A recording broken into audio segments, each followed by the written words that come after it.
All right, whenever you're ready. We are ready, and it's live. Yes, we are live. What's happening, guys? We're live here on the Rust Belt Mechanic live feed Sunday sermon stream. Today, live here with the Captain Ron. What's up, everybody? Mr. Justin Dow here on our secondary stream frame here. How's it going? What up? Cheers, cheers. Got your beers? Got some margaritas going for tonight. Jesus, people in already. People in, and your chat's not working. Yeah, it's working here. Here, use that for right now. Old car, what's up, peeps? Andy, George in the house. What up, George?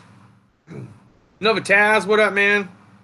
Old car, auto. Corey Suttle's in the house. My man. How you doing, Corey? We have to restart this just because we're live now. Mm-hmm. Practical Mechanic. What's going on, man? Tell you what, I've been watching a lot of the Practical Mechanics videos, and I'm pretty impressed by the stuff you've been doing a lot lately, man. You've been killing it on your builds and videos with the stuff that you're doing. On point for that one. And there's Jorge, the junk from work. What up, junk from work? You get yourself right up a hot dog run, aka Chunk, aka Fatty Boombatty, Fatty Boombalati. Yeah, we last week we got missed because we ended up coming back from vacation, and we got back at like 7:30 in the evening, and it wasn't going to work at that point. So we're just like, not after 14 hours worth of driving. Yeah, there's my boy Chris M. Yeah, it was pretty rough. So tonight, we've got some really cool stuff going on for you guys. We're going to be doing a bunch of chat and everything focused based on warranty items, especially with dealership and everything else, all to that fact.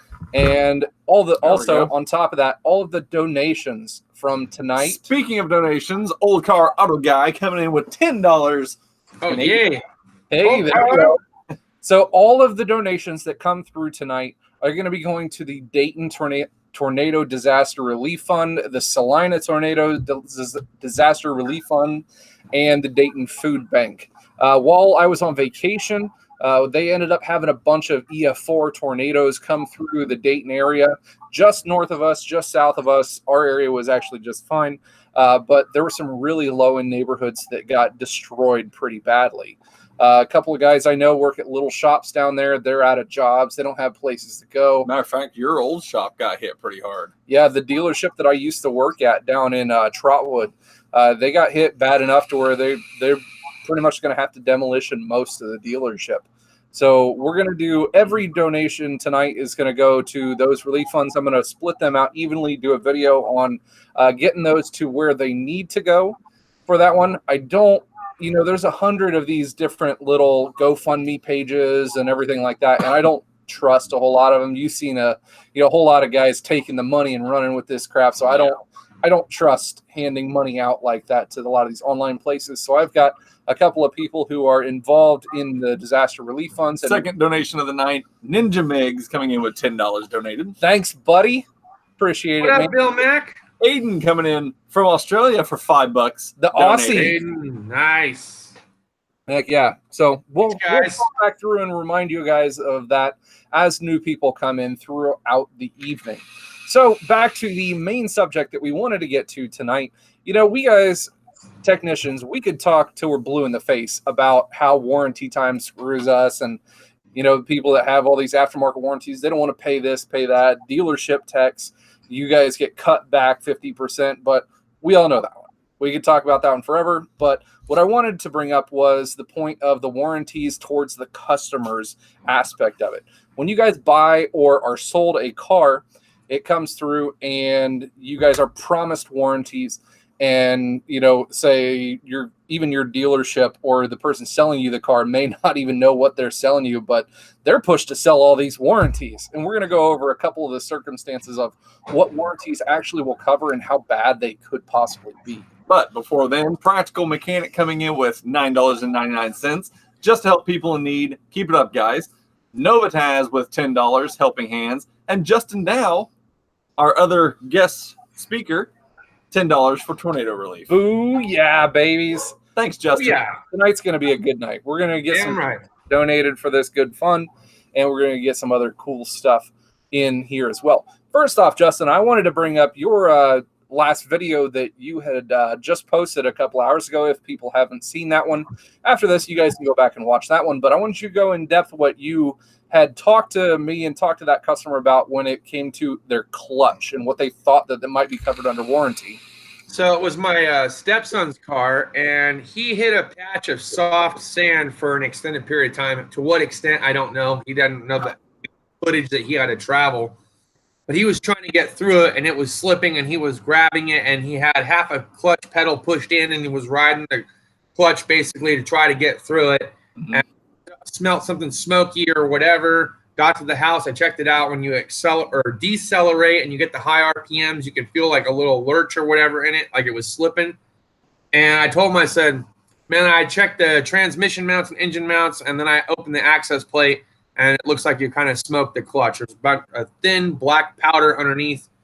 But look, I don't think it's so bad that you can't drive on it, but you will in time have to replace it. The unfortunate thing is that I don't know if it's covered under warranty. I said, let me call my buddy Kyle. He still works at the Chrysler dealership. He's probably going to know a lot more about warranty, mileage, months, etc. than I will, because I haven't been in the dealership in a couple years. And then I talked to you about it, and I was like, all right, look, dude, 3 years, $36K, that's where you're at. So look, I know how the dealership lifestyle works, and what they're going to do in the beginning, even if it was covered under warranty, is they're going to find a way that they can get the customer pay part. They're going to say, oh, it's a maintenance thing because, you know, they rode the clutch and whatever. We're not going to cover it under warranty. But they're not going to say it at first. They're going to say, well, we need a diag at first. You got to pay for the diag fee. Oh, your transmission mount looks like it's a little bit worn because there's some cracks. Let's change that out first, then we'll go from there. So they do that. You change that out. Then you go into the more harder parts and like, okay, so now we've investigated. Your clutch is actually bad. We think it's bad. We have to remove the transmission to see it for sure, and then we'll let you know. They take the transmission out. Hey, look, it's not covered under warranty. It's a wearable item. Now you got to pay us, $1,500, $2,000 to do it. I'm like, dude, the clutch is $300 fucking bucks from Napa. Now, if we do this, that's just the clutch kit. That doesn't include the flywheel or anything else. Yep. Or labor. I'll bang it out for you in the driveway or take it to the shop and do it if I can on a weekend. But very short story, it's not going to be covered under warranty. Don't do it, because this is what I found out from my buddy Kyle. It's 3 years, $36K. You're at $50K. It's done. And he's like, fuck. And I'm like, all right, well, we'll figure it out, man. Don't worry about it. Yeah, exactly. And that's one of the things that people don't get and understand is, yes, you guys are sold a warranty. They say your basic bumper to bumper is 3 years, 36,000 miles. And I'm going through the Chrysler part of it now because I'm well versed in that one. So then you also get a 5-year, 60,000 mile powertrain warranty or a 5-year, 100,000 mile powertrain warranty with a diesel. So those things you would think clutch is like in between an engine, it's a powertrain, and transmission, that's a powertrain. But that clutch in between, it's more like brake pad material.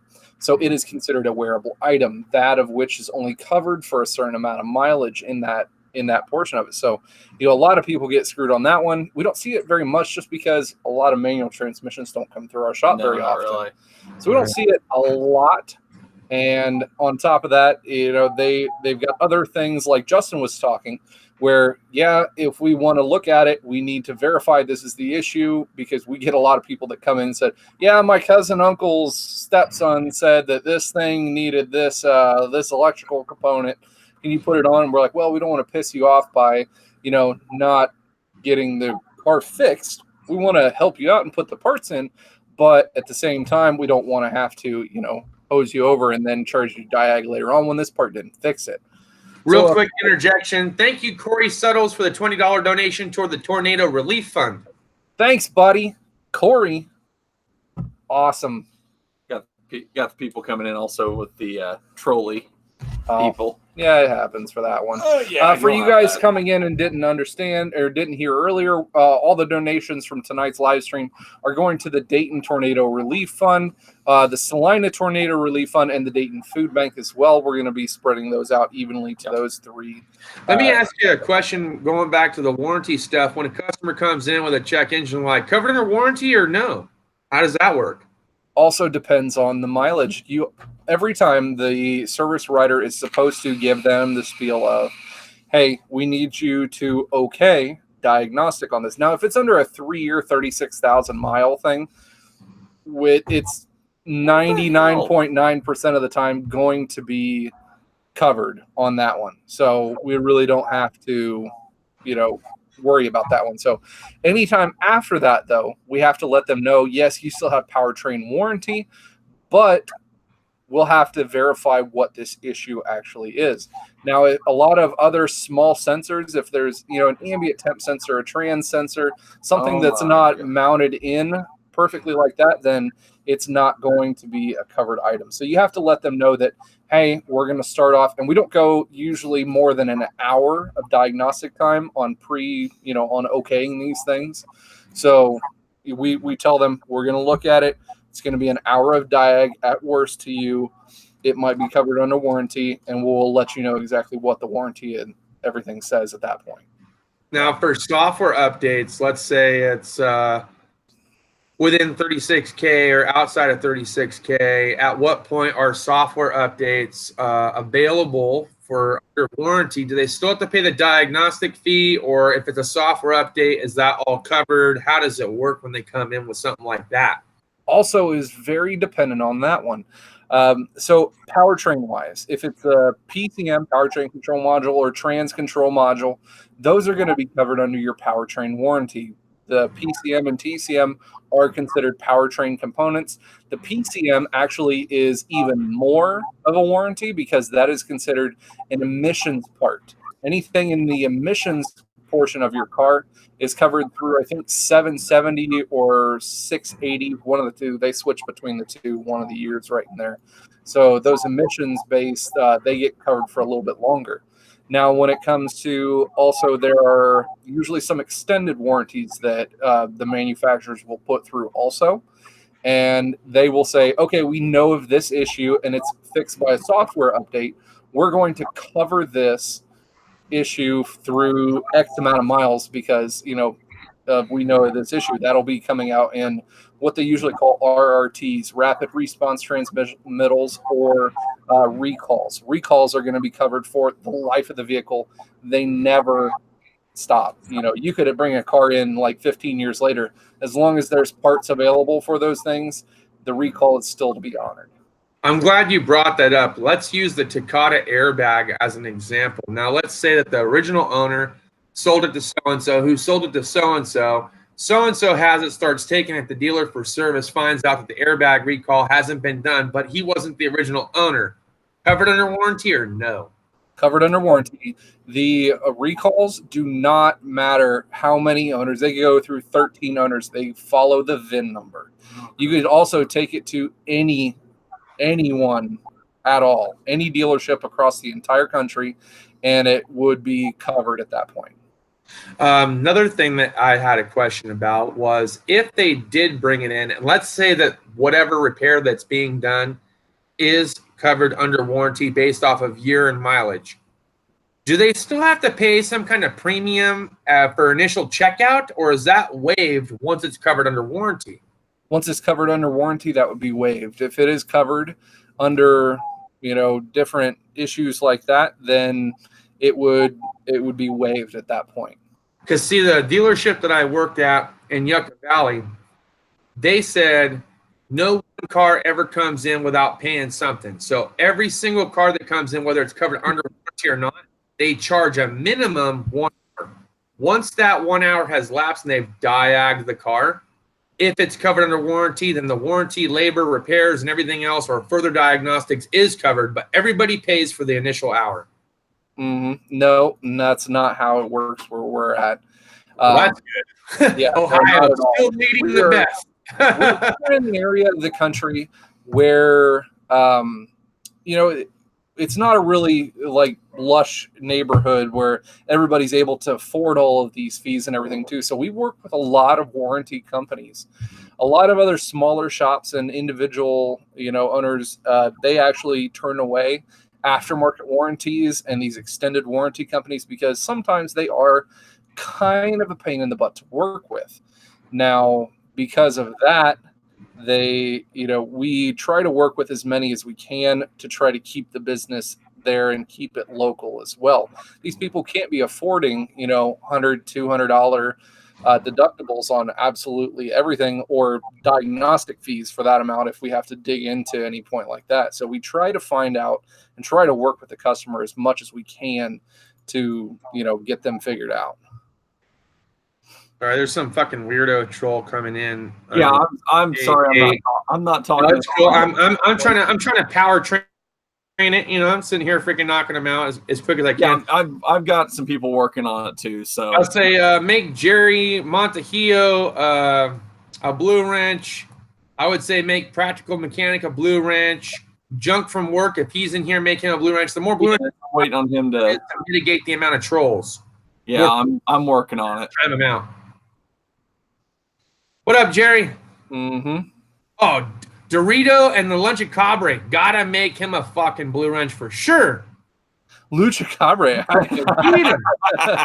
Hey, Gala, George Barney, hell yeah. For that one. George Allen said he'd help out for sure. Yeah, I've got like 3 or 4 different mods in here. I'm trying to curb it as much as possible. I don't know where they came from and why they got so much hate, but good for them, I guess. Hey, somebody got to have something to do at some point.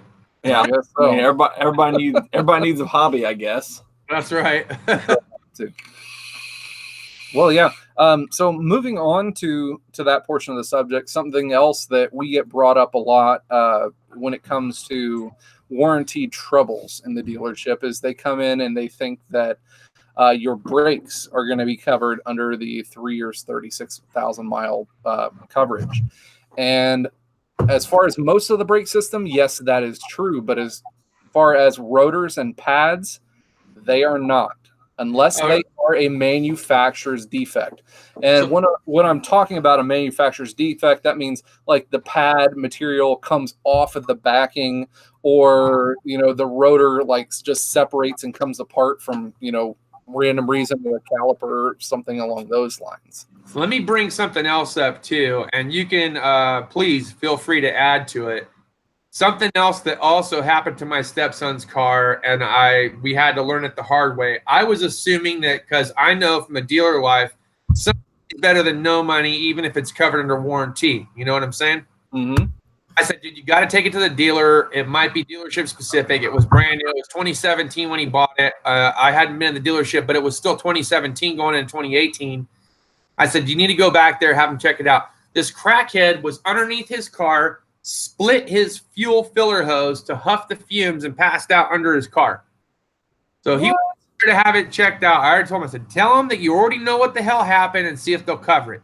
They took him the 1-hour diagnostic fee to put it in the air and go, yep, it's cut. Then they charged him for the repair, wasn't covered under warranty. Now, granted, it wasn't a manufacturer defect and it wasn't a wearable item. It was a crackhead fixated quick fix, as far as huffing fumes. Mm-hmm. And we ended up paying, I had to come up with like $500. I was like, fuck, because they already fixed it. They gave him the thumbs up. I'm like, don't give him the thumbs up. I would have fixed it. I would have cut $50. But it was too late at that point. I was hoping it would be covered under warranty. Next thing you know, we're $500 invested into paying the dealer to have him fix that one fucking hose. Wow, that really sucks. Now at that point, your actual vehicle's insurance, would that have covered something like that? Like we have, no, because it was a $500 deductible, and because it was just under $500, they weren't going to cover it. That sucks. I actually had an issue that was pretty close to that a couple of weeks ago. Had a guy that had a ProMaster conversion. Really nice RV, $100,000 RV, had a check engine light on, not firing right. It only had like 8,000 miles on it. And we're like, hey, it's, 95% of the time it's going to be covered. Let's bring it in the shop and look at it. Ended up, it had, where it was sitting at some campground or something, it had rodent damage. It had chewed into the camshaft, one of the camshaft wiring harnesses, and chewed off the camshaft position sensor harness right at the connector. And of course, to compound things on top of that, you couldn't get just a pigtail fix, and it was a weird wiring pin, so we couldn't get that. So we ended up having to find a junkyard harness somehow for a ProMaster at that point. Yeah. And so he's already, kind of upset at that point because I brought my 8,000-mile van in there. What do you mean it's not covered under warranty? Well, it's because of where you parked it or whether it's rodent damage. That's not the manufacturer's fault that mouse, ate up your wiring harness. Now, see, I would have jerry-rigged the shit out of that thing. I would have taken that connector apart and fucking soldered it to the actual pinouts itself and fucking been done with it. But unfortunately, the dealership here will charge you hour by hour for however long it takes you to repair that particular connector. At my independent shop, they're like hour, half hour, somewhere in there. They try to make it for the customer. If it takes you 2 hours, that's your own fault. We're going to bill them an hour. So Ryan wants to know if Chrysler still covers everything 12 months, 12,000 miles. Actually, so brake pads and stuff, yes, a lot of that stuff, wiper blades and brake pads and rotors are still, regardless of what you do to them, 12 months, 12,000 miles. If you buy anything from the parts department, like if you have us put brakes onto your car, or you have us, replace a wiper motor or something that's out of warranty for some reason, that part will then have a 2 years unlimited mileage warranty. Chrysler upped their game on that one, so it doesn't matter if you put 1 million miles on it or whatever. However many miles, it's covered for 2 years after that point.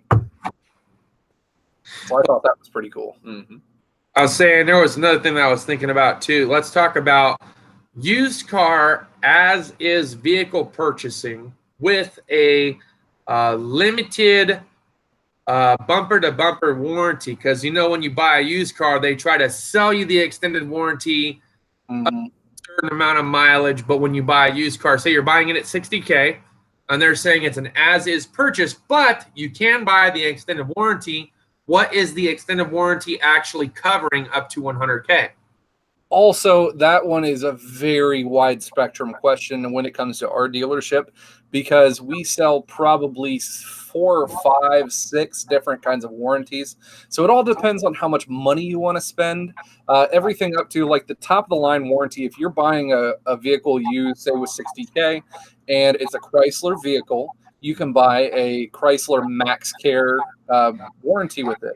Now, these Max Care plans, dude, they cover a lot, like a lot, like radios up through like 100,000 miles kind of stuff. And which is insane because everyone who knows Chrysler World, radios are a bunch of junk nowadays. Yep. We have so many issues with them. So that will actually cover it. Usually has a $50 or $100 deductible. Also depends on how much you pay for it. You could get a cheaper version of that warranty, and there's like a $200 deductible.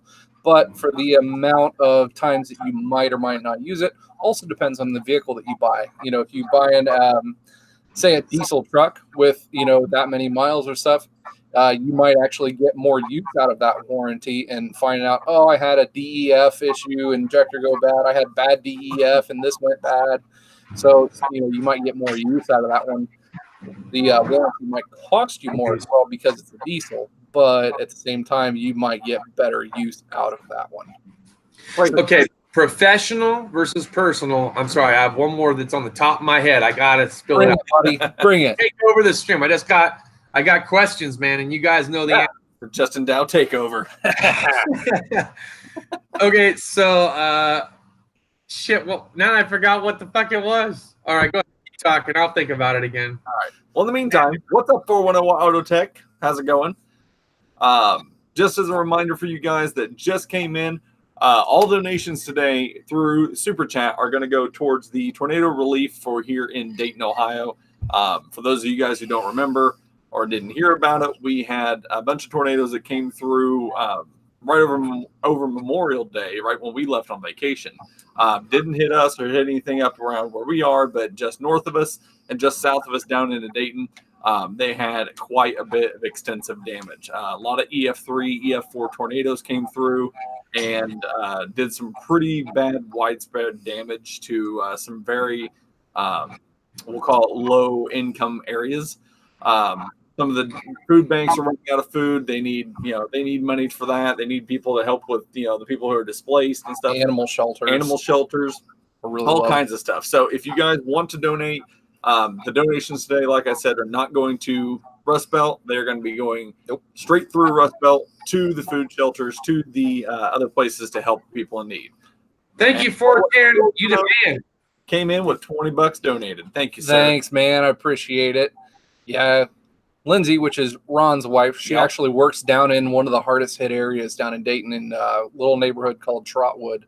You go down through there. If you actually run down I-75 through Dayton, you'll hit right before on the north side of Dayton, traffic will come to a dead stop. And you're like, oh, crap, another traffic jam. Yep. What kind of accident? No, it's everybody looking at all the damage. All the rubberneckers looking at the damage. All the houses destroyed. Everything is just flattened through these neighborhoods, like 6 to 10 blocks wide, right in the middle of a really, heavily populated area. Thankfully, they didn't have too many casualties. I think they had one in Dayton and one up in Salina, like a fourth of Salina, which is another pretty good sized neighborhood just north of us, got hit pretty hard as well. Yeah. Can't even imagine, man. Yeah. It's kind of crazy. I mean, like I said, we haven't been down there to look at the damage. We just kind of saw it going through a couple times. And it's, I mean, like you said, it's like a good 6 or 8 block wide swath right over I-75, one side to the other.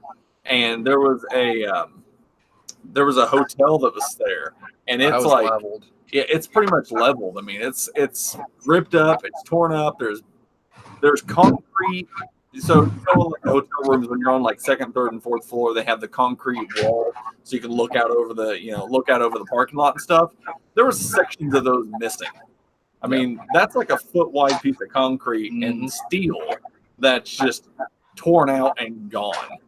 Yeah, it was pretty extensive damage, and like I said, a lot of families displaced, so that's why everything tonight is going towards those. We're going to split it evenly between the 3 different disaster relief funds. And Tool 87 coming through with a $20 donation. Thank you, man. Along with Nathan Comel coming in with a $20 donation as well. Nate, thank you. Awesome. Thank you, Tool. Thank you, Nathan. You guys are all really awesome. I appreciate all of the people coming into the chat to be able to donate towards this stuff. So, Justin, when it comes to working with aftermarket warranties, you work in an independent shop, not in the dealership aspect. How well does your shop work with a lot of aftermarket warranty companies? Because you're obviously not seeing, Mopar warranties or lower mileage vehicles come into your shop. How well does your shop work with the aftermarket warranty companies? 30 feet or 30 seconds. No, I'm just kidding. That taillight warranty? No, I'm just teasing. So it depends, if the customer decides to not buy a reman engine or a brand new engine, they want to get a junkyard special. I think it's usually 12-month or 24,000 mile. I'm not sure. I'd have to revisit the LKQ website. Whatever their warranty covers, we abide by and we go with, and we cover the labor, no problem. But we try to stick within their warranty. Thank you, Practical Mechanic. Thanks for coming in tonight, and appreciate the second donation. Thank you, Practical. As far as our other warranties, as far as like the component, like minor component replacement, I think it's either 12-month or 12,000 miles. So whether it's brake pads, shocks, struts, water pumps, timing belts, etc., I think we still cover it under that 12-12 kind of deal. Some components will be covered 24 to 24. So somewhere in there. It really depends on what it is that they're actually having replaced at the time frame. My question is, now we don't charge for that extra added warranty. I know that dealerships do.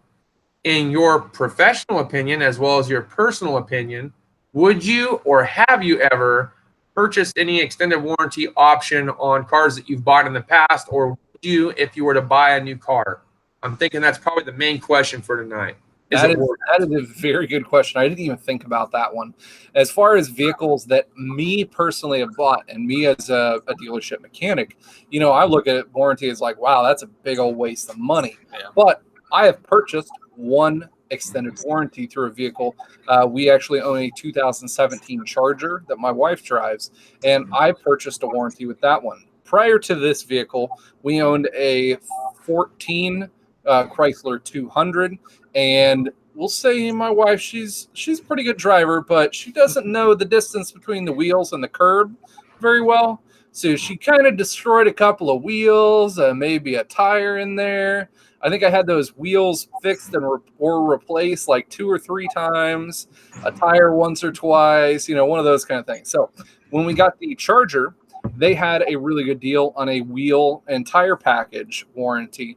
So I ended up getting that one. That one pays for either repair or replacement of any wheels, repair or replacement of any tires when it fall into that section, minus the amount of tread that you use, so they prorate it.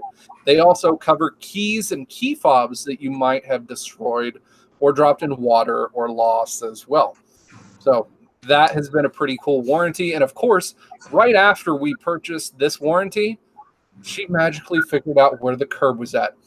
She hasn't cut a single curb with that car. It's absolutely crazy, and good for her. She figured it out. But I spent I think $650 on this one. So this warranty, but I have had to replace 2 tires. Yeah. One we had to replace when we were on our way to our friend's house up in Fort Wayne, Indiana.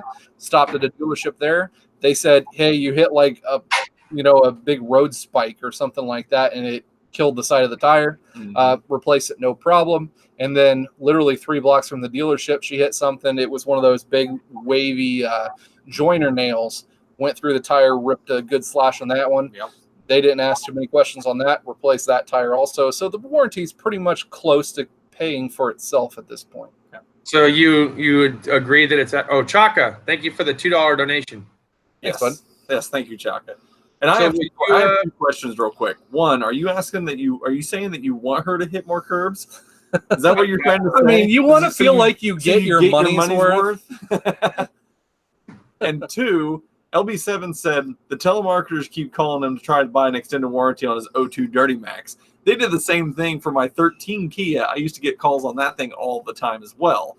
And I'm dirty now that it's gone, I will still get calls about it. I think that's robocall.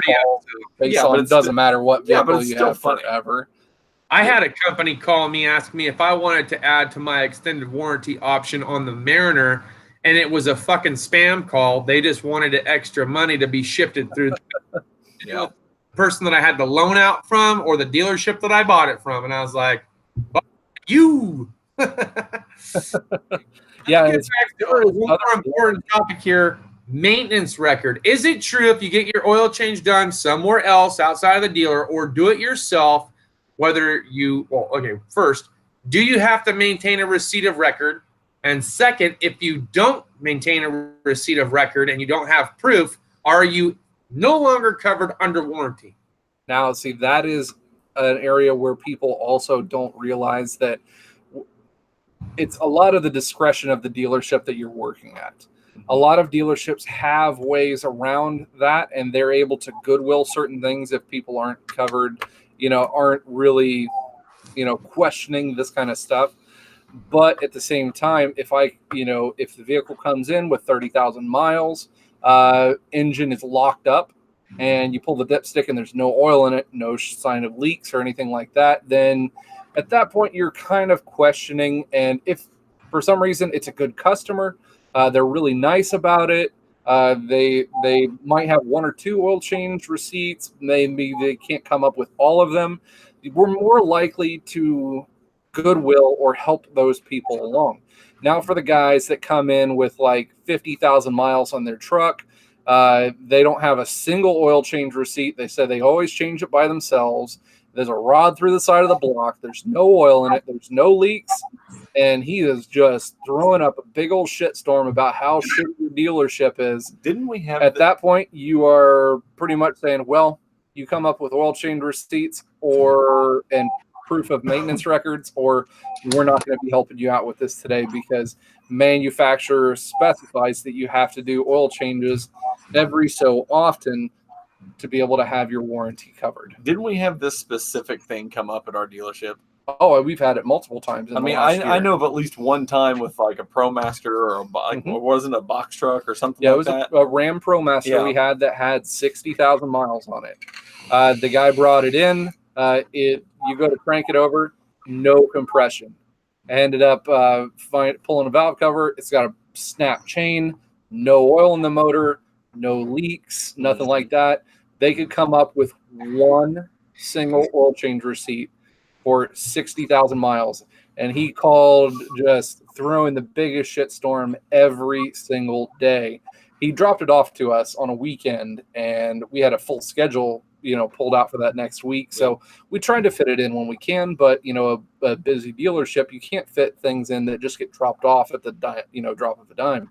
So when we finally did get to looking at it, we found that out and said, well, you're going to need to come up with maintenance records for this one because it looks like you've abused the vehicle, severely. So that one ended up not being covered. Yeah. New Level Auto in the house. Yep, and I was just going to address his question is that we had the Attack of the Trolls come in, and they came in and kind of wrecked us in German, as I guess. Decided they wanted to do a bunch of thumbs down. So I see we only got 16 thumbs up, though, and I know we got more people than that in the chat. So if you guys haven't hit that like button yet, make sure you do that so we can get that fixed. Make sure you donate to the Tornado Fund. Let's help out those guys and gals that had their houses wrecked, animals tossed up in the air, and whatever. All donations are going towards that relief. Kyle's going to be distributing the funds as they come in. Yep, I'm going to do a video on that as well, where all the donations of everything tonight goes to. I'm also going to be putting in and matching a certain percentage of what gets donated tonight also to go towards this one as well. Like I said, I've got a couple of people who I know that work with the Disaster Relief Fund and the Dayton Food Bank, as well as the Salina Disaster Relief Fund for that tornado also. So that's where all of the donations tonight are going to be going towards. I wish I had more to give. Unfortunately, this was a very tight month for us, but I donate $10, and even as something as small as $10 per person, $1.99. It helps somebody get a couple of cans of food in the belly of their children. Don't want to sound like a bad relief whatever. Did you watch that SNL spoof about the whole? It only takes 99 cents. Yeah. I was watching that the other day. I was like, God damn! Like, ask for more. Ask for more. Where's Sarah McLachlan when we need her? Yeah, that's right. Serenade you. So getting back to what we were previously discussing, you were talking about Goodwill repairs. I understand how that worked too at the dealership. We had a $10,000 a month allotment. So my question is, to what extent and to whom selects the Goodwillness for the vehicles? Is it up to the service manager, the service writer, the foreman? How does it get broke down? How do you know who to Goodwill and who not? Because I know there's a budget for it, but not everybody gets into the door. And obviously the dealership wants to try to make money, not necessarily spend money and Goodwill everything. Exactly. And it also really depends on the size of dealership that you're at. Bigger dealerships get a little bit. Captain Ron, donate. Yes. Thanks, Captain Ron. Thank you, man. They have a larger Goodwill availability. They're able to cover a little bit more. It's not always month by month. Some of them have a certain amount per year or quarter is usually, I think, what we go off of. Now, at our shop specifically, our service manager has the final say of whether he wants to put that onto that amount of budget, but there is also extra wiggle room in there.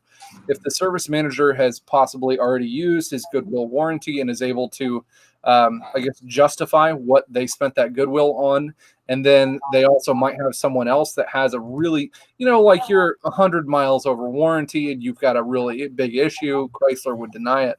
You're able to call the district manager, the whatever district service supervisor, or something along that line with Chrysler, and actually talk with them and get something covered at that point. Say, hey, this person's a good customer.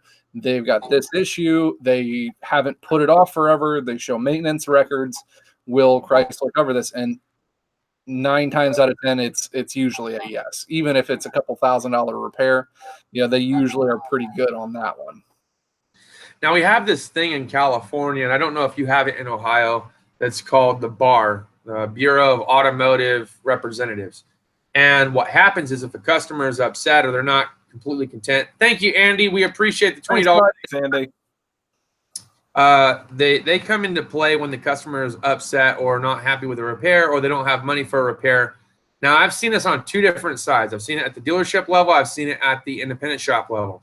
Dealership level, if we already started diagnosing it and took it apart, if the customer said they couldn't afford it, they changed their mind, they threatened to call the bar and they want to talk to the state or whatever, they say, fuck them, fucking throw all their parts in a box, put it in the back of the goddamn car, and push that fucking thing out of here. We're done with it.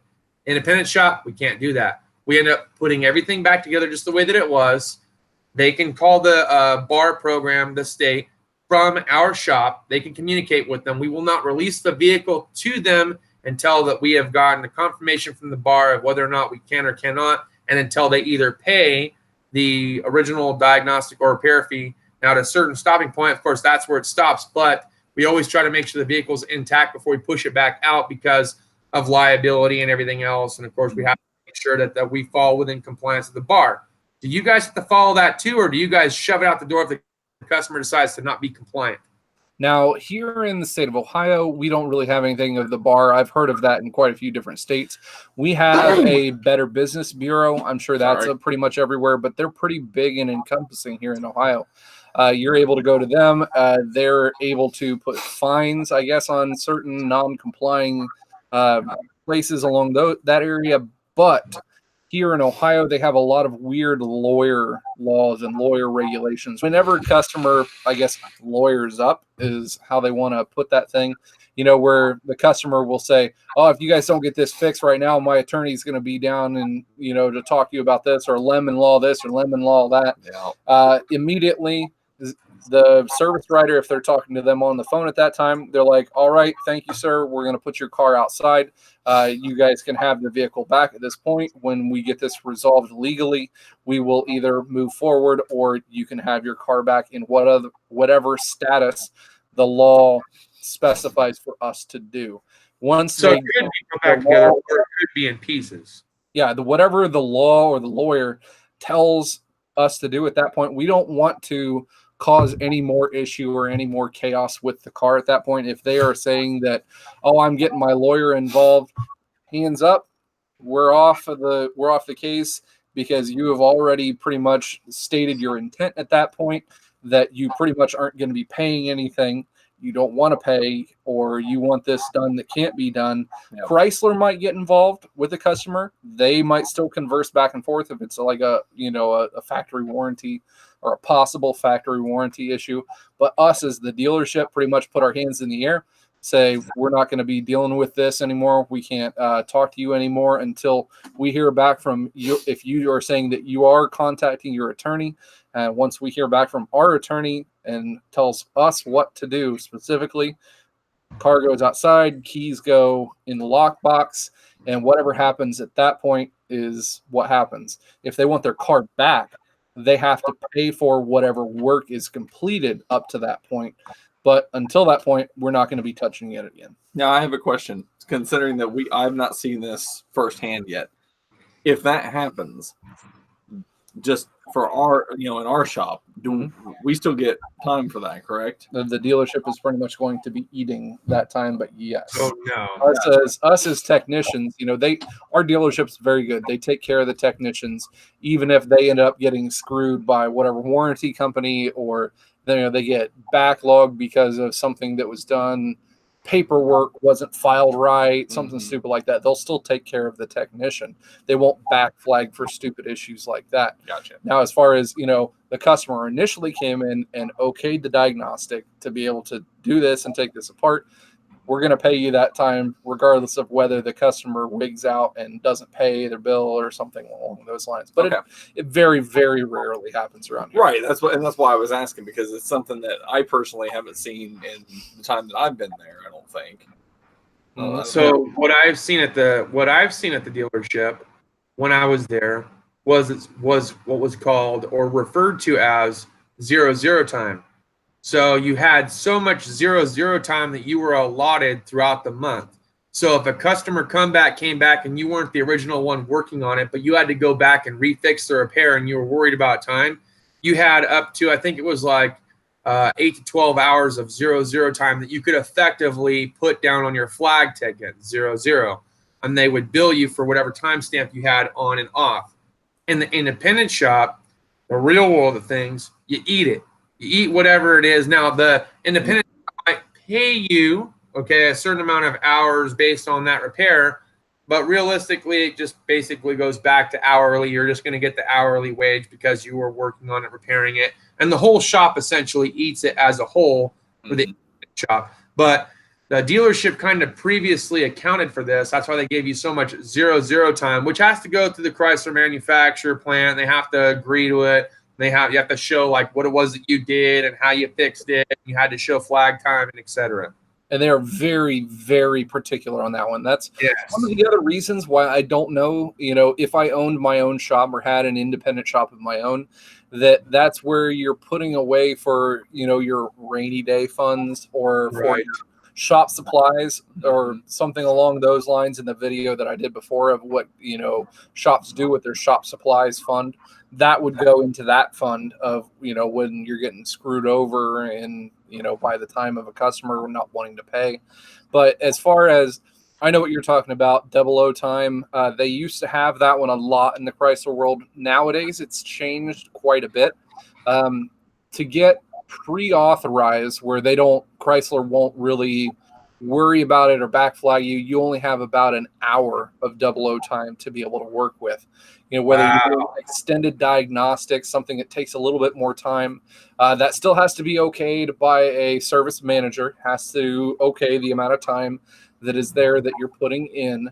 But anytime after that, you have to have very, very detailed notes. Like you almost have to be like able to write a novel, descriptive novel about exactly what you did. Took out this bolt, removed this part. You have to tell everything of where your processes went, what flow charts you used, what wiring diagrams you were on, what circuit connections you were checking, how you check them. That's the kind of stuff that they want to see in their story.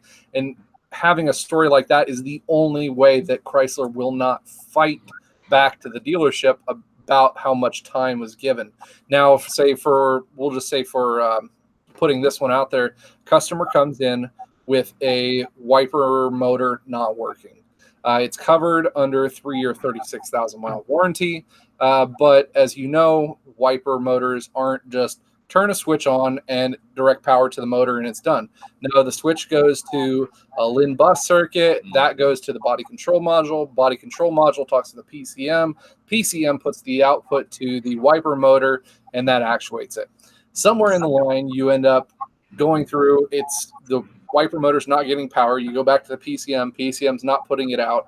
Go back to the BCM. BCM's not putting that circuit out. LIN bus circuit isn't talking. You end up finding out a LIN bus circuit between this wiper switch and the column or something along those lines. Realistically, that kind of a diagnostic is not going to be completed usually within 9/10, especially, if you don't have a very, well-versed technician that has seen this issue before, or you're kind of just trying to look into it and find it.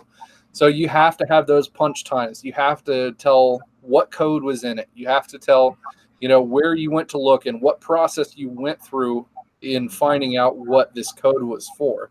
You have to be very descriptive, and only in that way will the Chrysler not fight the dealership for the amount of time that I have punched on those tickets. So here's a flat rate trick, and hopefully none of the dealership people are watching except for you guys.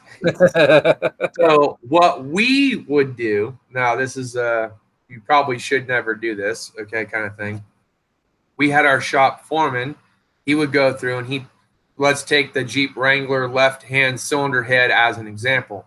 He would go through and follow the entire flow chart, putting in all the different numbers, et cetera, et cetera. Then he would save it to a PDF file onto his desktop. When we would get them, we would jump right to the fucking leak down test because we knew that was the problem. Yep. Leak down test failed. We'd order the cylinder head, but we would let the flag time run for 3 hours while we did a couple of PDIs, come back to it, ripping and tearing, and then still get approved by the dealership. Oh, they had 3 hours of diag in it. They did all this stuff. We're going to give them 0.9 or 1.5 hours for the total diag time to go towards it. And realistically, we probably spent maybe an hour ripping the fucking top of the engine off and doing the leak down test and being done with it. Thankfully, on Chrysler's end of it, they have noticed that it does take a lot longer to fill out all of the essential paperwork that they want filled out for these warranty issues. So they do give extra time now for filling out the powertrain warranty diagnostic forms. I want to say it's between 7/10 and 1.1 hours just for filling them out and getting the, you know how you have to meet the 70% rule, Right. Repair or replace, which we can talk about that in a minute if you want. They give us an extra hour or so to just fill that form out. Nice.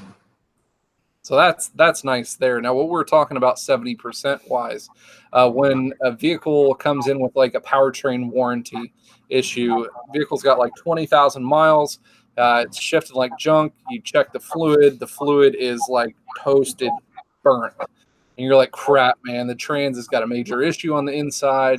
What you really want to do is be able to say, all right, parts, let's just order a trans, let's get the thing swapped out. That's the most efficient thing, going to save you time, save you money. But Chrysler doesn't want to do that. They want you to remove the transmission.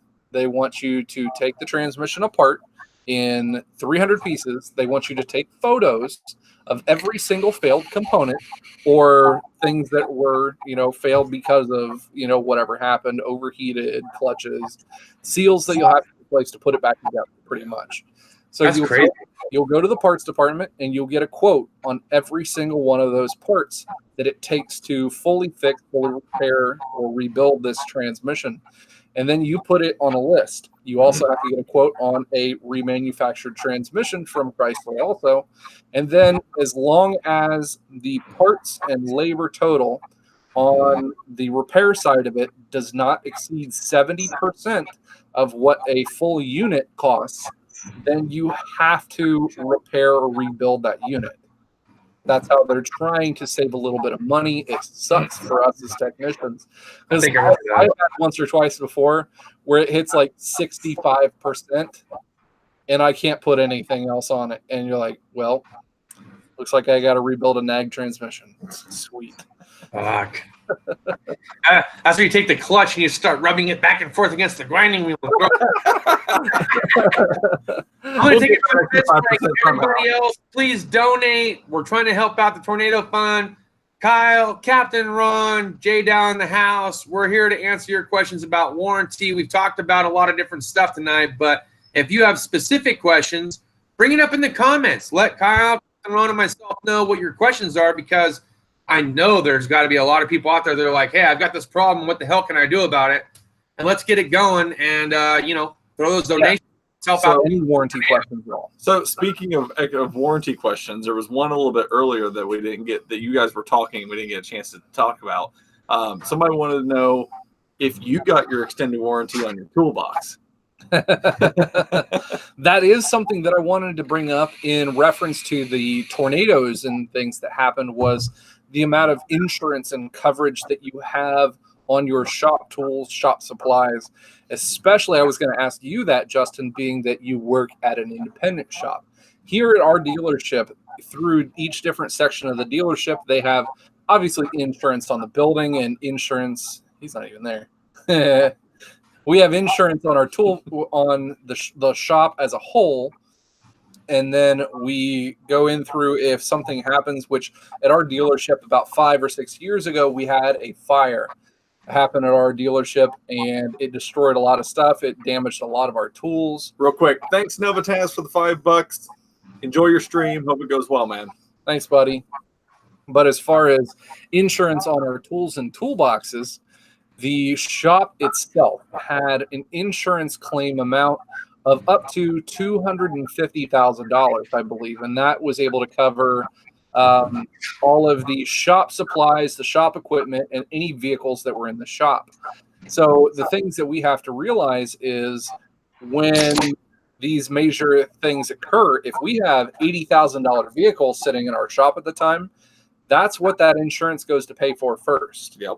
If all these $80,000 vehicles get damaged or, destroyed, then all that money's already used up on that. The shop is going to be pretty short on funds to be able to pay for technicians' tool replacements if something along those lines happen. Yeah, you can, fight it, whatever, later with, lawyers. But, at that point, you thinking to yourself, why didn't I just have a little bit more insurance on my stuff personally?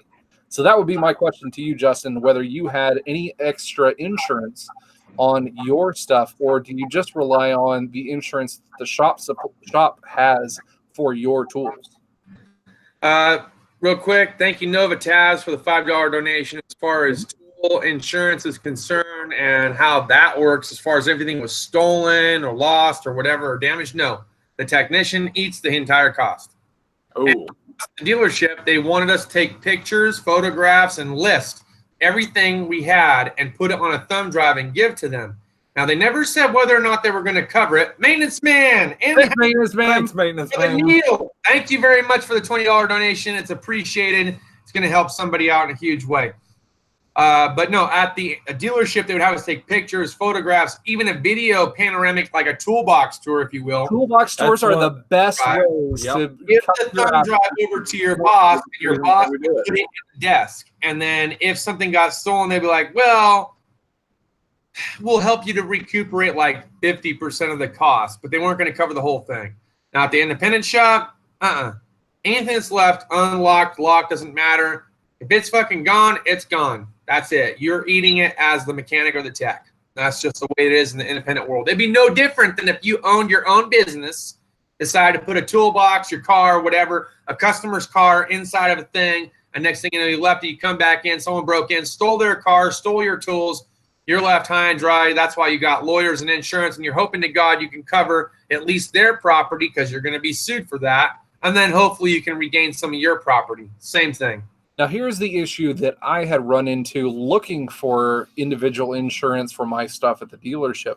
Now, because we are technicians at the dealership, we do not technically own the business.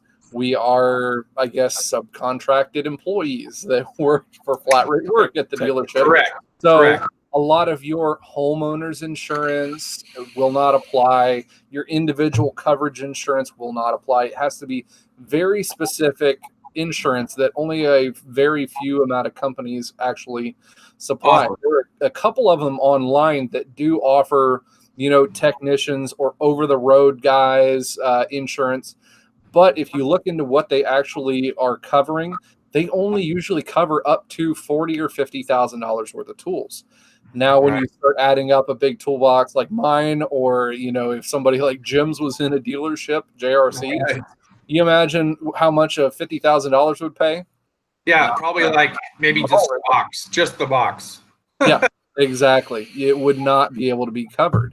So it's hard to find insurance that's A, doesn't cost an arm and a leg, and B, is enough to cover what you actually have there in the way of tools. Like I was telling them when you were gone, our shop has I want to say it's like $250,000 policy, something along that line, for shop and shop equipment.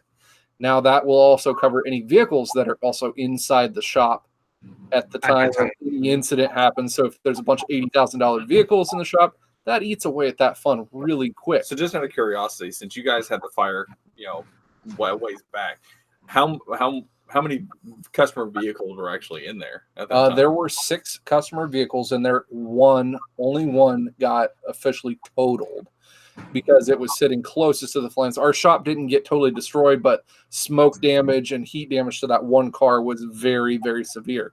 But even when rehabilitating a car that has heavy smoke damage, it gets pretty costly for that one. So that's where our dealership said at this point, you guys only have this much to work with. It would be a good idea for you guys to get something supplemental in the way of insurance on your toolboxes if you want to have that peace of mind that they're definitely going to be covered for total replacement ever again. Just another reason to go with either matte black or gloss black, because at the end of the day, if there's a fire, you're already covered. My blue toolbox, my blue Master Series that I did my original toolbox tour and everything on, that one was the one that was in the fire. Now, to the day that I traded it in on this Epic Series one, you open up the cabinet and it still smelled like freaking nasty soot from a fire. You had stuff in there that was still covered in soot for that. I still have some things that were in plastic packages, wiring packages and stuff that are still have soot damage and stuff to the outside of the packaging. Never did get those replaced, the plastic portions, but yeah. All right, a little bit off topic. I know you guys are like big Ohioans. Is that what you guys would refer to yourself? Ohio? Sure. We'll go with Buckeyes, but yeah. Okay, Buckeyes. Why the hell would you want to live in a state with tornadoes versus earthquakes versus hurricanes versus flash floods? Like, what was your whole, like, should I get out of here? Do you ever think about getting out of there and jumping state and going to a more humid climate that has less of that? Or you're like, no, no matter where you go, you're going to have I'm gonna put this big old apparatus full of ping pong balls, and I'm gonna make it, good old Twister reference right there. No, me personally, if it was up to me, I would not live in Ohio. I would live someplace south that does not have snow. I hate snow. I hate ice. I hate cold with a severe passion. I absolutely hate the months of November through March in this area. They're the worst ever. I can't stand being cold. I have bad circulation. My fingers go numb at any temp below 40 degrees. Jason says we should come to Canada. Yeah, you're crazy. You're crazy, old car. I heard Florida is nice pretty much all the time if you can expect a flash flood from time to time. Yeah, I'd rather not deal with that one. I might go as far down as like somewhere like Augusta, Georgia would be a really good line from that point all the way across on the United States, where you are just south of any kind of frost line. You really want to be that close to Sherrod? Whatever. And then Georgia is very, very humid. It's a very high humidity. Maybe more central, like Nebraska, Texas, North Dakota, South Dakota. I don't know. I'm just throwing that out there. I know that North Dakota, but Montana, maybe somewhere in the central region, Yeah. Now, JC says he's in Ohio. And goes to the west coast. I swear to God, Montana was like 12 hours in length. I'm just sitting there driving. I'm like, oh, don't fall asleep. Fuck. Am I out of Montana yet? You know what I mean? Yep. Jen from work is making fun of our American winters. Yeah, I know.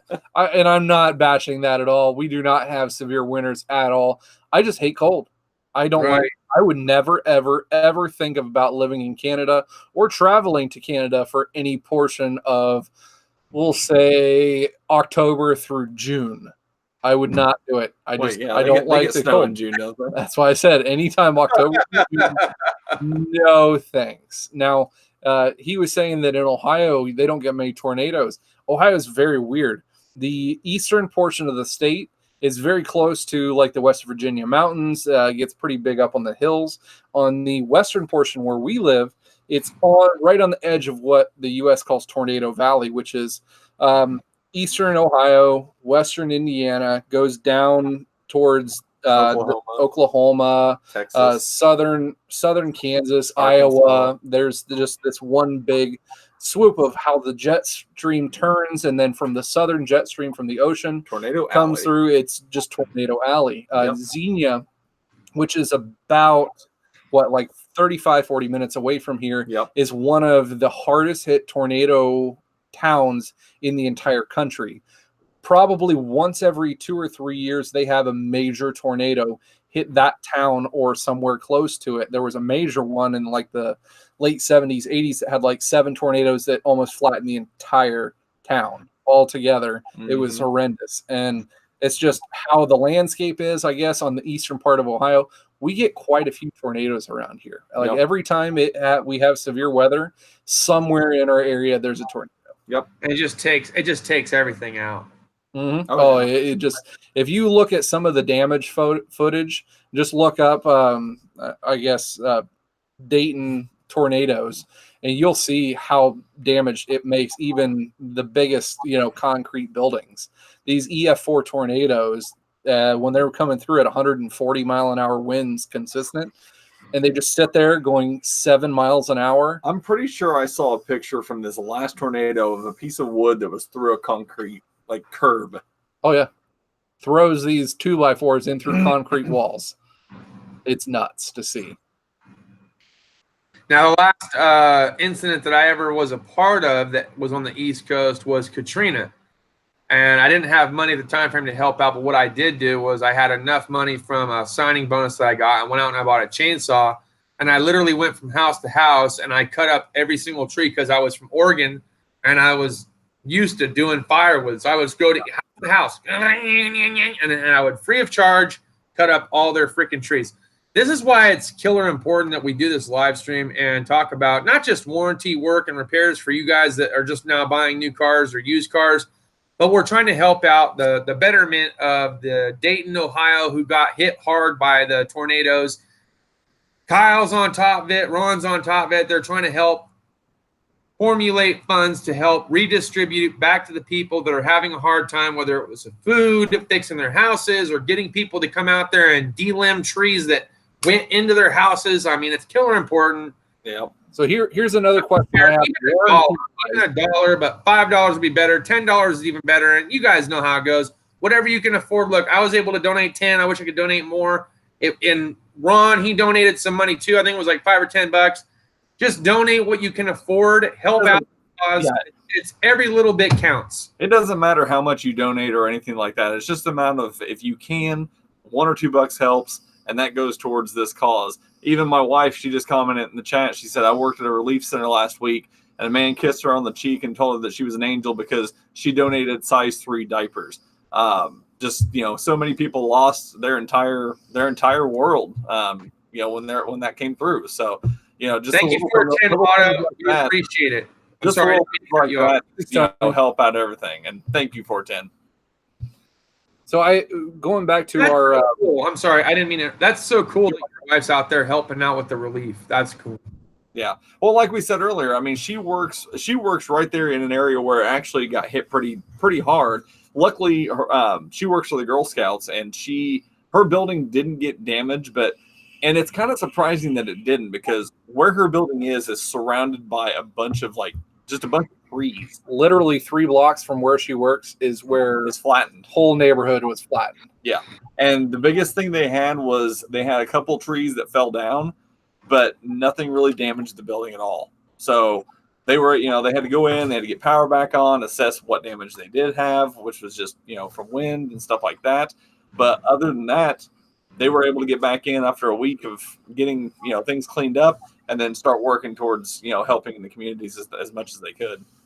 I think 410 has donated a couple times actually. Yeah. Yep. So I don't know if you guys have the ability to make him a Blue Wrench, but I'm sure that would. Oh yeah, we'll do that. Minimum that we could do for him. I mean, he's an okay guy, so he's all right. we love you, man. We love you, man. Jason, have a good night, man. Thanks for helping out.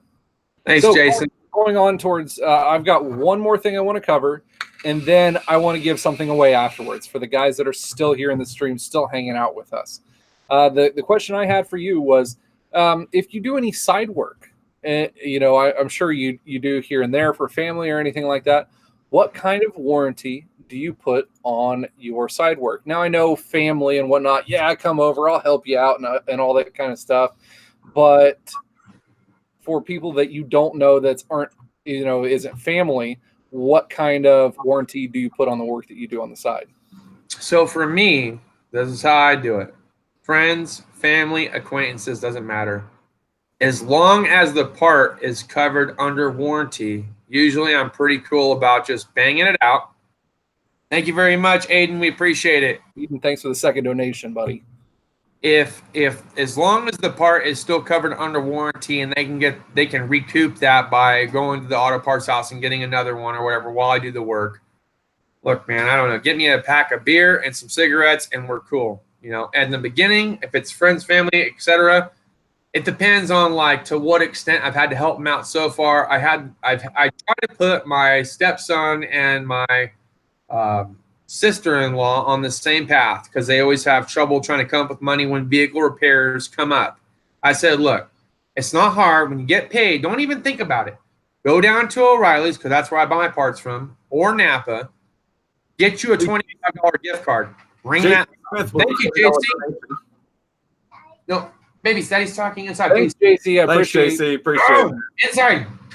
Thank you, JC. I appreciate it. You're the man. $20. Hell yeah. Just go down to the damn auto parts store, get you a $25 gift card, start stacking them up here at the house. We'll put them in a little bin. If you can't afford it, then we'll go ahead and we'll buy it with the gift cards that you got. So they're starting to try to do that. But how I cover the labor. Look, most of the times I'm just going to do it for free, you know. But if they want to pitch for it a case of beer or if I could pack of cigarettes, even better. If it's just an acquaintance or something like that, hey man, I don't know, float me like depending on what it is. If it's a wire, free, I don't charge them. Tool hoarder, you demand. Thanks, buddy. Thanks, man. Appreciate it. If it's just an acquaintance, somebody that I kind of know of, and you're in the area and whatever, you want me to look at it. I don't know. If I have to pay for a subscription fee for any reason, pay the subscription fee for me to check out your car, do a video on it, and create. I like that one. That's a good one. I'll rock and roll. You don't have to pay me nothing. I'll just put it on YouTube. You know. Make them sign a waiver that you can use their vehicle in a video. And oh yeah, they don't even care. They're like, fuck, you want to film the process, go for it. And I'm like, all right, cool. But if I want you in the video, is that cool? And then some of them are like, yeah, go for it. Other ones are like, nah, rather not. Just do whatever you're gonna do. Help me to fix my car. Okay, cool. Rock and roll. Cool. Very few times I actually had people that are like, hey, a friend of a friend of a friend of a friend of mine needs work. They're like, oh, great. And so what do they got going on? They're like, oh, it's a valve cover gasket job. I'm like, okay, let me see what year, make, model. I look it up. Okay, labor time says 3 hours. Dealership charges 125. Independent shop somewhere around 80. Look, $50 an hour. Let's call it, $150. It's 3 hours. Just fucking be done with it. And if it leaks again for whatever reason, okay, look, I'll tear it apart. We'll get the gaskets coming back to you. I'm not opposed to going back and doing rework. I'm used to doing free work from time to time. We'll go back through it. We'll do it. Now I'll just talk shit about the gasket company then, and I'll do another video about it. That's the way to do it. How I did it, I don't do a lot of side work right now. I just don't have the time. I'd rather do YouTube stuff. But before this, I would do some side work here and there. Usually what I would tell people, friends and family, yeah, dude, I'll help you guys out for as much as I possibly can. I do it for pretty cheap anyways. Any amount of side work, usually I'll take what it would cost for you to come into a local shop or a local dealer or something like that, and I'll cut it in half. You're paying half the amount of what you would pay at the shop. Mm-hmm. I am probably getting paid double of what I'm usually making at an hourly rate. So you're happy. I'm happy. It's a good middle of the road. Yeah. Family and such, I'll usually, do shit for, free, or they could babysit kids, for payment or whatever, that kind of stuff. I like trading services. That's always cool. Absolutely. But as far there's one thing that I didn't mention that we probably should mention, and that is what comes down to selling cars or flipping cars. Dude, I'm not kidding. 30 feet or 30 fucking seconds as is, okay? Oh, that shit is car, you started it up, you drove it, I told you it's not drivable. You want to fucking leave? Not my fucking problem anymore. Yeah, trailer it. Get it looked at, get it fixed. It's not drivable. Look, you can start it, you can run it, you can fucking shift it. I guarantee it. You can go around the block real quick, but you come back here and you say done deal and you leave again, that's it. We're done. I will give that person, just as JC and a lot of the videos that he does, you guys can come. I will tell you absolutely everything wrong with this vehicle because I don't have the time to waste in, a bunch of people coming in. Oh, what about this? What about that? No, I told you everything that's wrong with it. When you come here, this is the price. We're not negotiating. This is what it costs to take it. This is what's wrong. That's it. That's the bottom line. There's no negotiating. You guys can take it to your mechanic. You guys can drive around the block, whatever you want to do. Fine. But as soon as you hand me money and you drive the car away, your baby. All done. There's nothing in Ohio that says any other way. It is as is, warranty, nothing else implied. JC Smith said, there isn't any money flipping cars, is there? Yeah, sure there isn't. None at all. Okay. On that, sometimes yes, sometimes no. Sometimes you're eating the shit out of it. Usually it comes down to a paper trail. But if your paperwork is all in order, it's as simple as washing the goddamn thing with soap and water and turning around and putting an extra $1,000 on it. And it will be sold. Those are the ones you really like to do. You'll run into a lot of paperwork issues to where the point like I'm in right now where I'm just like, God damn it. I have my VW. We just bought it, right? Yeah, so it's out of state, and I'm like, whatever. He gave me a title. Oh, there's a lien on it. So we had to wait 2 weeks for him to get back from the field to show us proof there's no lien. It gets even better. It wasn't notarized. We have to be notarized, and we have to be in the same. So they said, well, maybe you can go to DMV, maybe you can get it taken care of, but you also got to go to the CHP office and get the VIN verification done. Great. So now I got to come up with that. What are we looking at? We looked it up online. We're looking at like $700-800. I'm like, great. So I just went from fucking spending $4,000 to now $5,000 on a fucking car that I still can't drive on the road until I get all the paperwork done. It's an absolute. So there are certain things you got to be careful for. That's why, like, usually when people come up to me, I'm like, look, and my boss loves it when I sell the cars because he is really kind-hearted. I'll say kind-hearted. He can't see selling a car that he wouldn't personally drive in that condition, which means the brakes got to be done, the tires got to be done, all the safety features got to be done. There's no leaks, there's no ticks, there's no knocks, there's no clanks. I'm like, dude, are you trying to sell a car or are you trying to fucking drive it? Those are the two fucking situations you're in. You bought the car for this. We need to wash that fucking thing and sell it for $1,000 above cost and be done with it. Yep, I totally get that one. And there's been a couple of situations where, if I'm selling it, I don't like selling cars to people that I know, first off, because something always happens like 2 years down the road. Oh, my alternator went out like a year and a half down the road. You sold me a piece of junk, and it's, friendship shit. And, it sucks. So I'd rather not deal with friends or family very much. But if I do, then I usually put quite a bit more effort into making sure that the car isn't going to have any issues down the road, because I'm going to be the one who's going to be hearing about it. I won't put myself on the hook for it, that's for sure, but I'm still going to have to hear about it from these people forever on. Oh, yeah. But just like J.C. Smith, like he was saying, if you drive this car off of here, you hand me the money, you looked at it, and you agreed to it, car breaks in half, 150 feet down the road, you own both halves. That is exactly. Here's an interesting thing too, and I've told my son or my stepson, I'm like, look, he came to me, he had a braking concern. I looked at his brakes, he was metal to metal, he was on the plate. I said, look, you just dug completely into the rotor. We need new rotors, we need new brake pads, we're not turning them, it's too far gone. Yeah. He's like, okay, cool.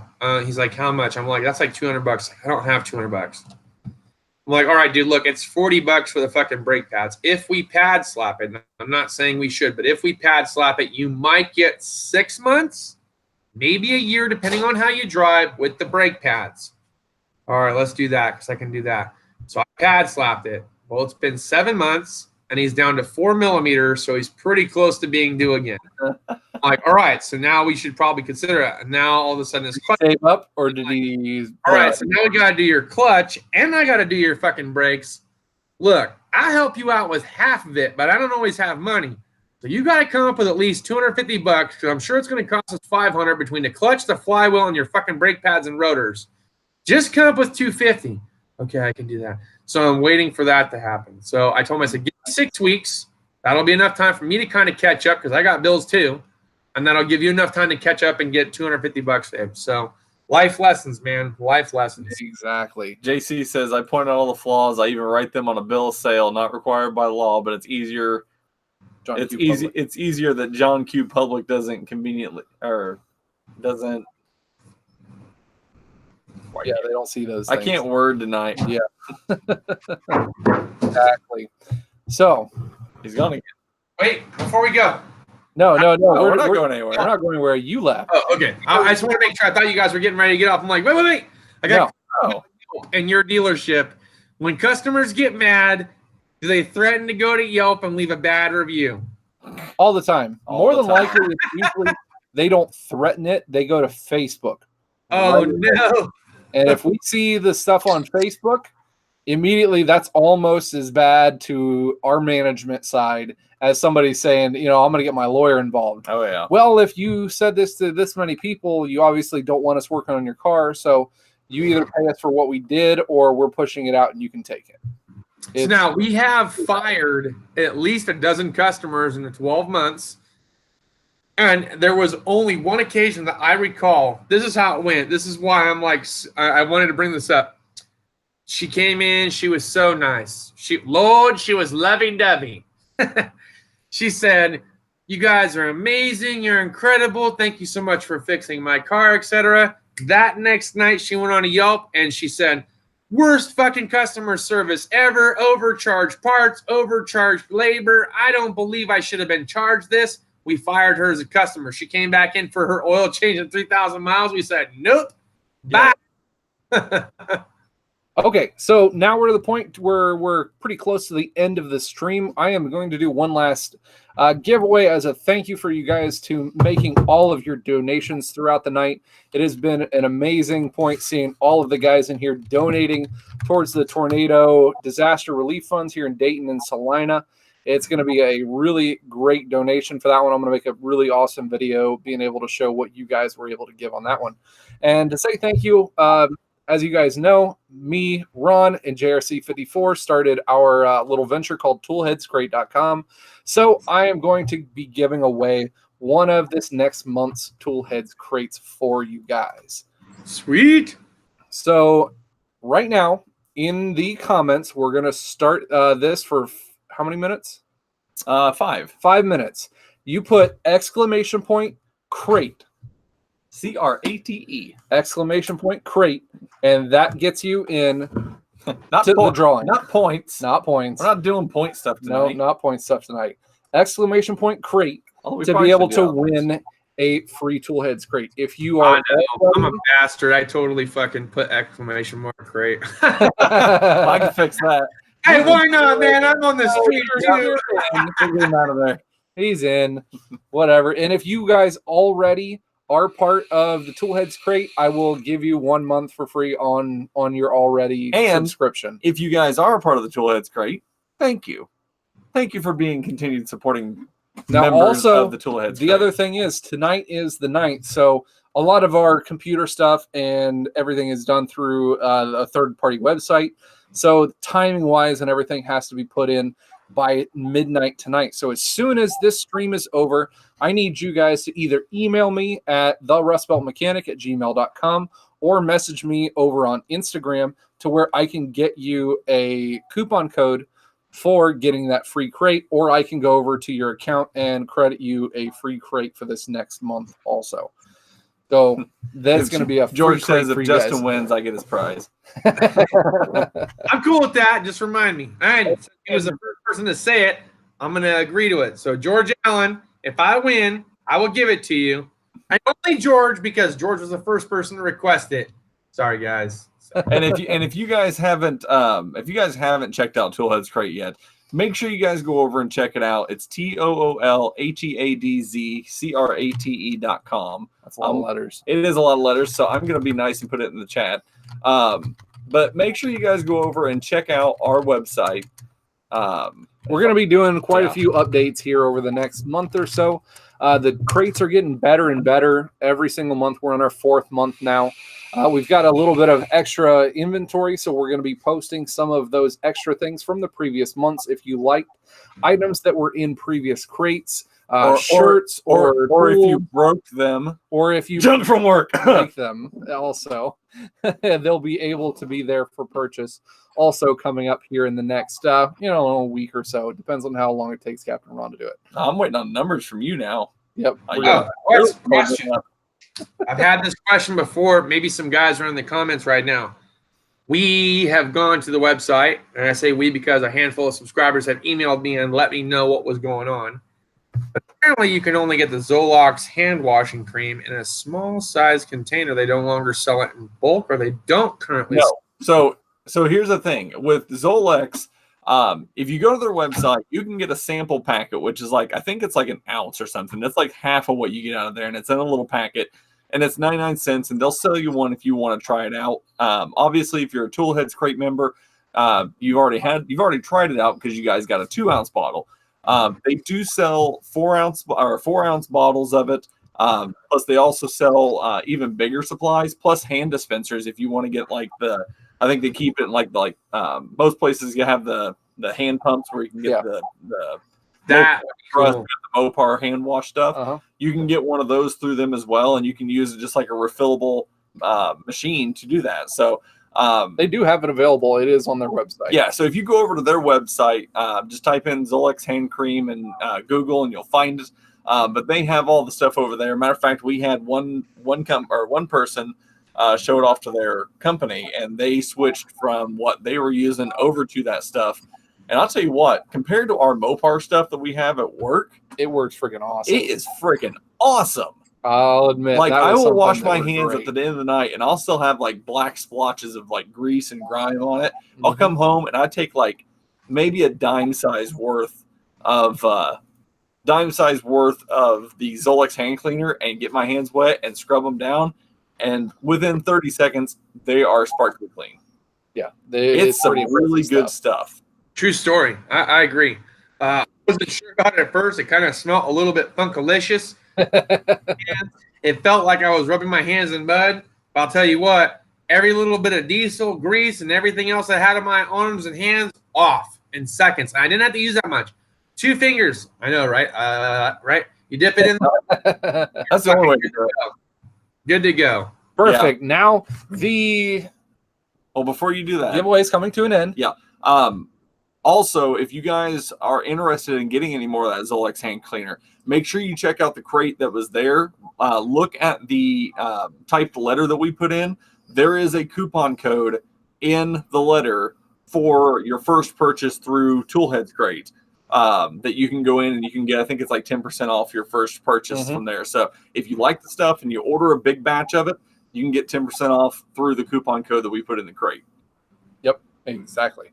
So we have everybody's names in. The time has run out to enter for the drawing. So we are going to draw. I hit reset, right? No. Here we go, George. Here we go. It's me and George. It's me and George. I know it. I know it. George, unfortunately. It is Mark Galantine. Mark Galantine. I think I need a redraw. We were so close. Let's do a redraw. Okay. So, Mark, I need you to message in here just to say that you are still in here.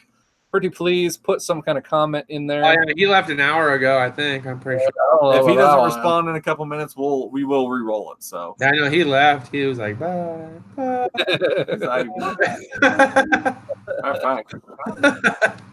Participants. I can see who's in here. What's his name? Mark Galantine. Says he's in here. Says he's still there. We'll see if you're poo. Or leaving a poo. I wouldn't. No, we did not say Mark Johnson.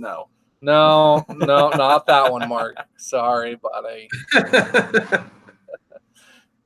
All right, so we'll give it a couple more seconds, Mr. Mark Galantine.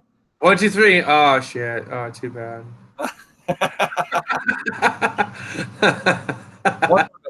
We'll give him a minute on that one. It just turned 1 minute. JC, so that's how you pronounce JC Smith.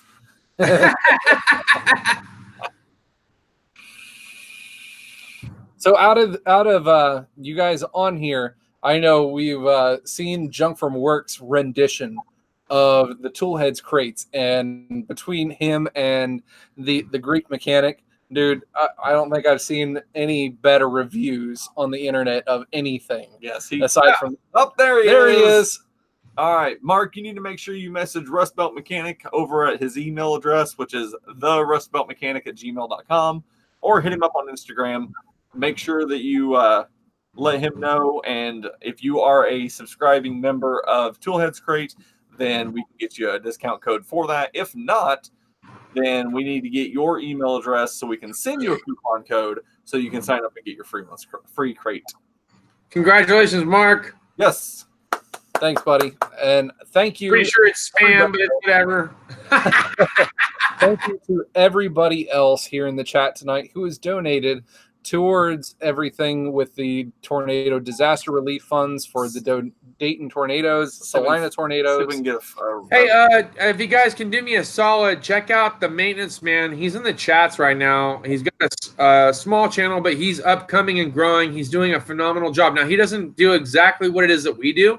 He works on houses, and he does a lot of different tool reviews and shows you how to fix and repair things around the house. I think it's a great channel. You guys should really check him out. Please go over and check. He does great tool reviews. Yes, absolutely. Definitely. So coming up on the channel, at least on my side of things, here in the next couple of weeks, we'll be seeing some other cool things. I'm going to be doing some more tool reviews, stuff that I purchased at work. We'll probably be doing a nifty tools here this next week. I've got another shop ideas and supplies kind of thing that I want to do a video on. And then here in the next couple of weeks, we are going to be going up to Wisconsin to Ryan's Diesel Service for their giant truck show with Truckmaster and Bertrand. Oh, that'd be cool. Wish I could go to that. Cool. Yeah. So, I swear to God, if you guys ever come out to Vegas for SEMA or you want to come, we are. let me know, and vice versa. I know if I got the money, I'm coming out your way. God damn it, I'm coming. I just got to hit 1 million subs. Nope, we are definitely coming. We have the go ahead on that one. I'll have to look at the exact number, but it's the Tuesday of the first week of SEMA is the day that we are going to be out there for that one. Oh, do you know what month that is? November. November. Okay. Yep. I'm going to try to remember that and put it in my books. Hopefully I don't have drill. I would love to come see you guys, hang out with you guys, shoot the shit, throw some fucking dice, whatever. Maybe throw some cards. I love me some cards. Oh my God, I love me some cards. We could definitely play some cards. Me and my wife, we're both going to be heading out there. So that would be something cool. Definitely. I'm down for that one. And some live streams from Vegas. Can't say I'm in Vegas either. And then we can meet my brother, the Bear, the Den of Tools. There you go. Hell yeah. Sweet. Alrighty. Well, I think that is where we are going to end it for the night. Thank you again, guys, for coming in and enjoying this amazing stream with myself, Captain Ron, and Mr. Justin Dow, guest speaking from California. Wait, I don't get to tell them what I'm doing this week. I mean, you get to see it. you gotta tune into Captain Ron's channel to see the cool stuff. Yes. Right? Yes. Make sure there's a whole bunch of really awesome guys here in the chat. I see Tony the Technician in here also. Lots of guys with awesome channels. Check them all out. Give them some subs. Sub to the Captain Ron. Sub to Mr. Dow here as well. Yeah, you guys got me into a nice, comfy place. I'm probably just going to go live after we're done here and just fuck around, drink beer, and play music. I'm already here. I'm in the zone. Get in the zone. Out of the zone. All right. Hey, you guys, I appreciate it. Thank you, Justin, for coming in and giving us some awesome ideas and background for everything that we talked about tonight. Hey, thank you for your feedback too, man. I gotta be honest. I love hearing your opinion and other mechanical opinions about warranty coverage, what it is that's covered, what it is it's not. I know there's a lot of people out there that are actually, in the military term, we call them civilians. Yeah. Okay? So civilians. There are a lot of civilians out there that actually do not work as a mechanic, and they're not sure what's covered under warranty and what's not covered under warranty. I think this is by far one of the best streams that we've ever done, not just myself included, but you guys, because there was a lot of Q&A that took place, and I think a lot of people really appreciated the fact that we were able to get down to some of the root of these questions and answers, and we were able to do it towards a good cause, such as the Daytona hurricanes and tornadoes. So yep, exactly. And it was awesome. It's something neat to be able to get that information out to the people. We were able to bounce stuff back and forth that we might not have even thought about ourselves being able to do towards a video or something on. That's what's the great thing about being able to just do live things and answer questions and bounce stuff back and forth live. All right, guys. Appreciate it. I appreciate it, guys. Thanks for tuning in. And as always, you guys stay awesome. We'll see you. Stop.